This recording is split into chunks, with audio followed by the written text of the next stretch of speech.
So,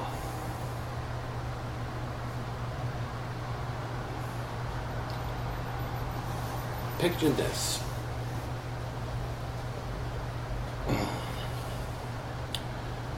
You're the new king of this place called Planet Earth.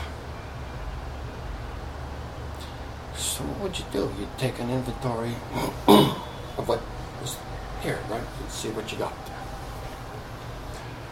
And so you'd do kind of an exhaustive inventory. It's like if you're buying a new company, you would want to look at the books. You'd want to see just exactly what it was that you were going to be working with. It's not fair. And so you'd look and you'd look and you'd look and you'd analyze and you'd see. And you'd do an analysis and you'd find something that looks like this. What we've got now on planet Earth basically are 7 billion individuals perverted beyond their capacity to reason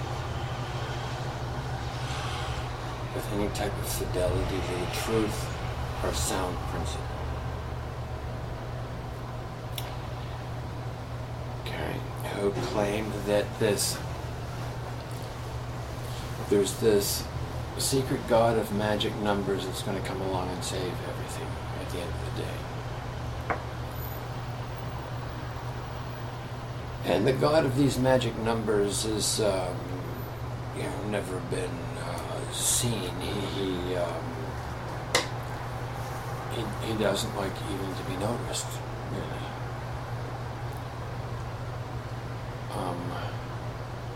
But let's notice him and see where he is. Now,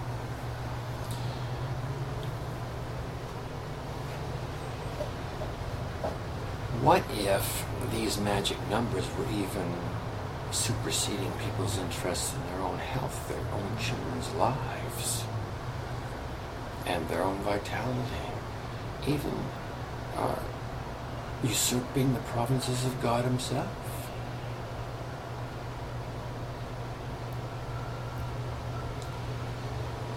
And you got 7 billion individuals stumbling around worshiping this magic numbers god. It's going to come in and save them all. Except this magic numbers god isn't interested in them. This magic numbers god is interested in himself. Period. And so that creates an imbalance in the commerce that occurs between the beings of this planet. You see, the government is set up as a profit-making institution. And that's not profit-making for some institution, and it's not the purpose of government. It never has been, but it is now.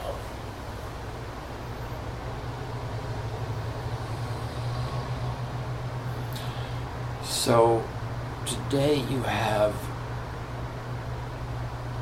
government and religion merged in the authoritative myth of magic numbers called dollar bills.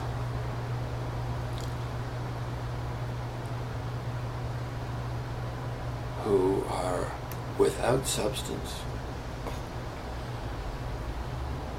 save the sweat of the labor of the poor man, willing to work for a few of them an hour or a day or whatever. And beyond that, there is no substance to any of the currencies current on the planet Earth. And the trading in them, and the gambling in them, and the embezzlement that goes on through the prosecution of these vague areas of commerce called derivatives, called interest, marginal interest purchasing, and then and then loaning, of course. You know, and one has to ask, the national debt in the United States is considered sacred by its current president.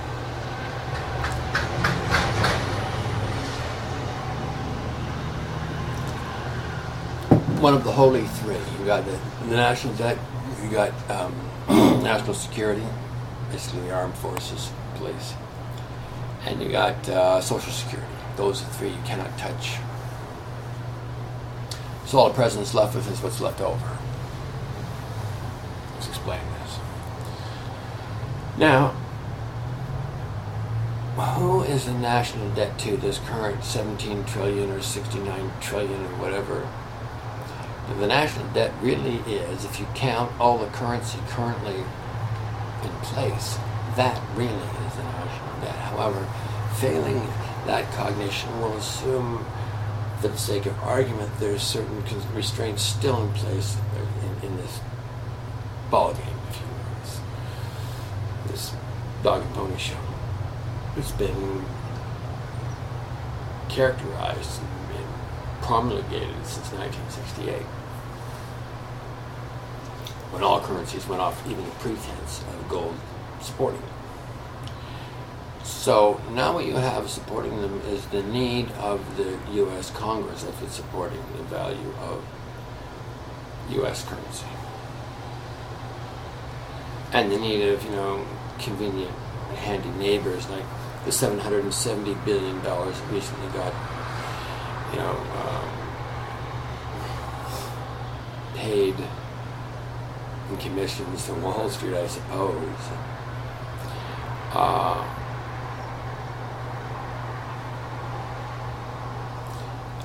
The prosecution of housing 21 million people in prison at any given time. It's kind of expensive. Basically, it's turned from an expense to a profit center. It's the new math. The new math of your current penny king.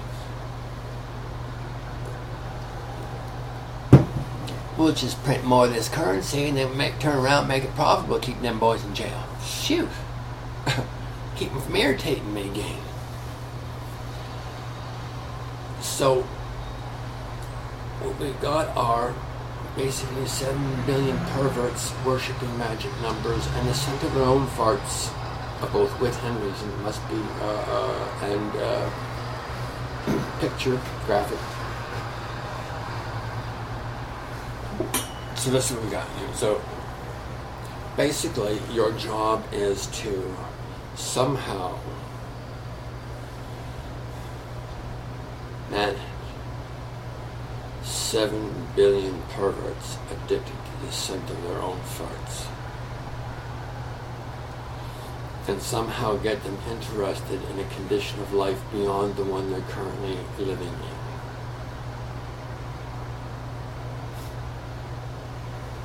And you see, the problem is difficult to get a fish to notice water.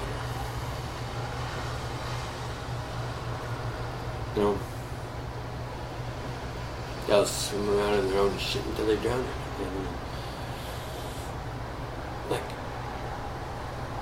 It's difficult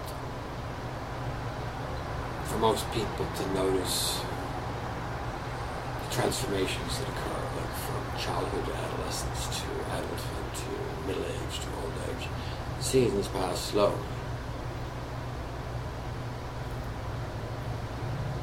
But they do pass.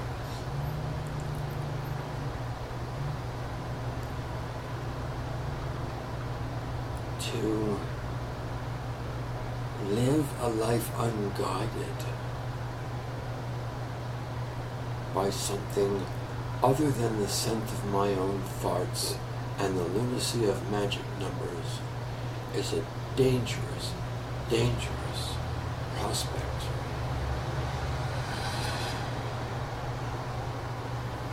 Particularly when you got 7 billion of them now empowered to absolutely, with unequivocally, destroy the planet that supports them, and they're well and thoroughly and truly in the process of prosecuting this result. What would you do if those were your findings? If you were king of the whole damn thing? What would you do? You got any ideas?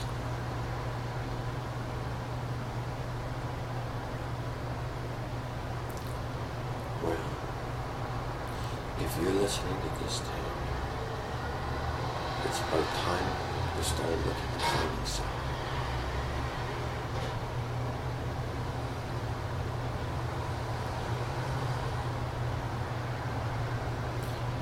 Because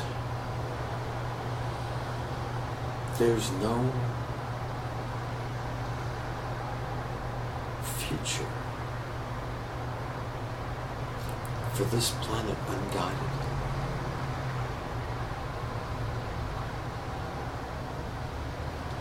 Unguided reason will continue to generate world war, bullying, belligerence, strife, until the last motherfucking dinosaur is dead again, eating his own asshole for substance, because everyone else is dead.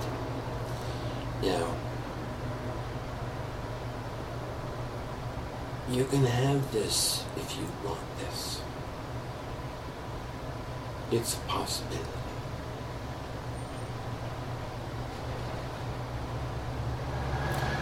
I'm not suggesting it's a smart one or one to consider, but it is an option and it's one that you're well familiar with.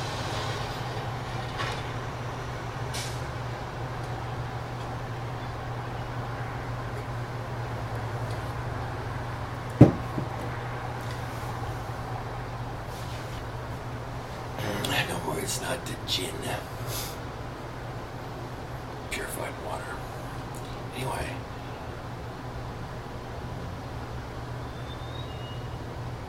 I gotta tell you, this is a corker we don't have much time to do it in either.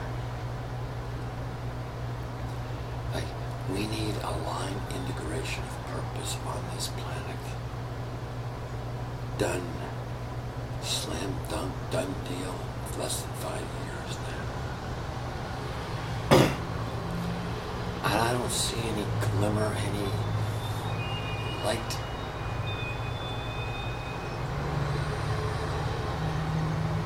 I look into the eyes of humanity and I look into the souls of human beings. I see loneliness.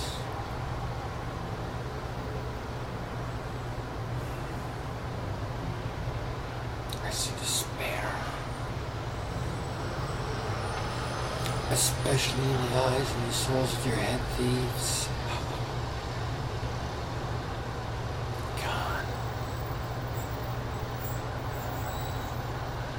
Disease and misery crawling all over you. Pretending you're smelling roses. God.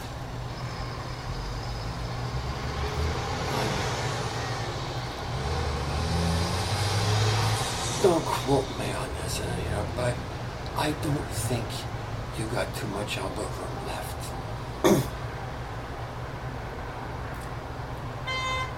I think you gotta get some humility under your belt.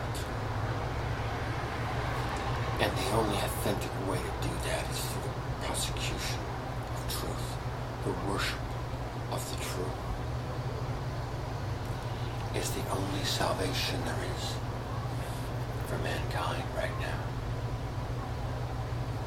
Forget about God, you got no grasp of that. Some of the Muslims do, and those of you walking around who are very intimate with God, but very, very few. The rest of you are in deep, deep trouble. And you know it. And I'm here to tell you there's a way out of the trouble, and it's the truth. Not rocket science. You don't have to be digitally alert for this, but you need to be a human being. You need to be cognitive, well, is not retarded. And you need to be imaginative. If you can wonder why and what if this applies to you.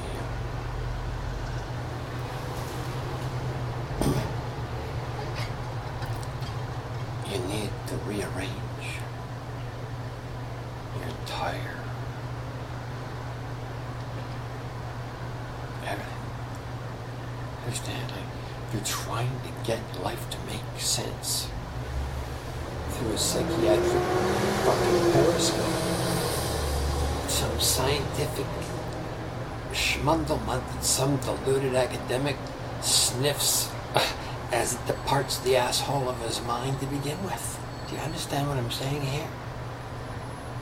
None of you've got a clue, and you're buggering each other near to death, trying to prove you do, and you don't. None of you. None. What? Ask any doctor practicing westernized medicine today what health is. Simple question.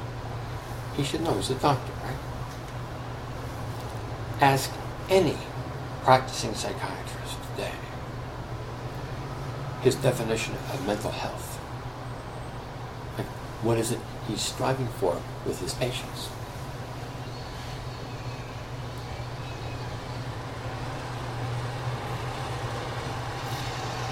Ask any politician whether he would rather have truth or votes, and it's not going to take you too long to see what the truth of that question is. You see, none of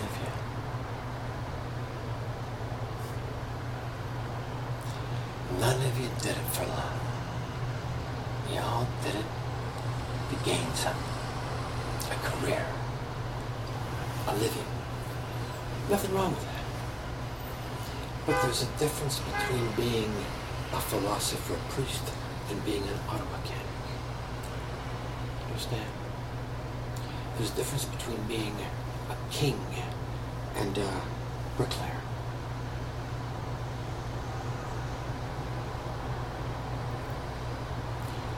There's a difference between being a physician and a shopkeeper or a mortgage lender, an interest bearer.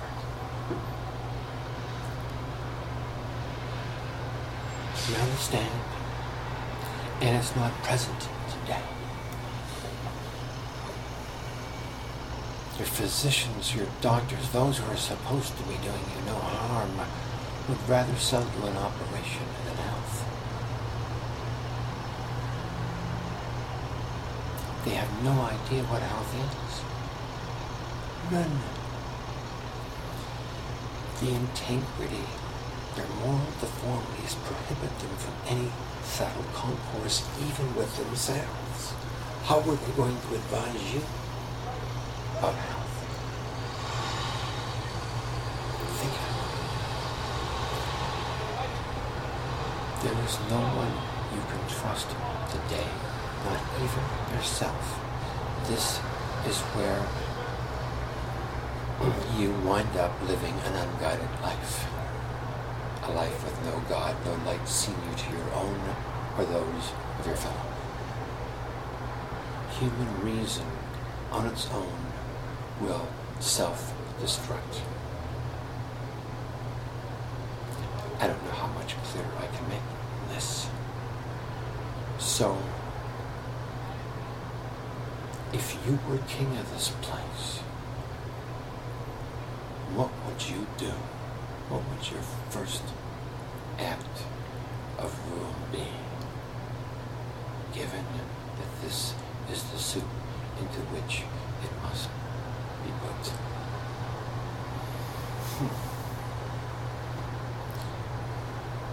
Good question, huh?